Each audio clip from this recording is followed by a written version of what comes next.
ইউটিউবে আমার যত ভাই বোন, আমার সন্তান, ছেলে মেয়ে আছে, সবাইকে অনেক অনেক ভালোবাসা জানিয়ে আবারও দুটো কথা বলতে তোমাদের কাছে চলে আসলাম। তো আমার চারপাশে এমন কিছু স্বার্থপর মানুষ আছে যারা কিনা মুখে মিষ্টি মিষ্টি কথা বলে তোমাকে দিয়ে তাদের সব কাজগুলো মিটিয়ে নেবে। আর এইসব স্বার্থপর মানুষেরা মুখে মিষ্টি মিষ্টি দিয়ে শুধু তোমাকে কিন্তু যে কাজ করাবে তা নয়, তোমাকে বোকা পেয়ে অনেক কিছু তোমার কাছ থেকে নেবার চেষ্টা করবে।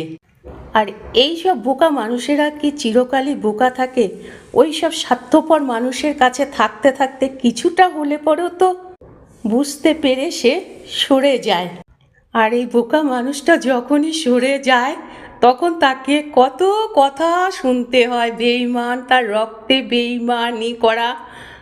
আর এই সব স্বার্থপর মানুষেরা নিজেরা ভাবে খুব চালাক। না গো, তুমি ওই বোকা মানুষটার থেকেও বোকা, অশিক্ষিত। কারণ বোকা মানুষটা তো সরে গেছে, তবে বোকা মানুষটাকে নিয়ে কিছু স্বার্থপর মানুষ কেন তোমরা কষ্ট পাচ্ছ, আলোচনা করছো বোকা মানুষটির নামে?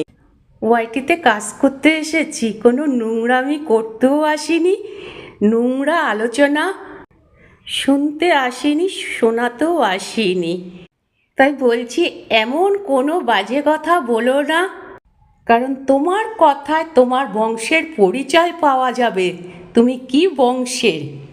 ওয়াইটিতে কাজ করতে এসেছি, ভদ্রভাবে কাজ করে যেতে চাই, আর নিজের স্বার্থের জন্য কোনো নোংরামিও করতে চাই না গো। তো টাটা, সবাই ভালো থেকো, সুস্থ থেকো।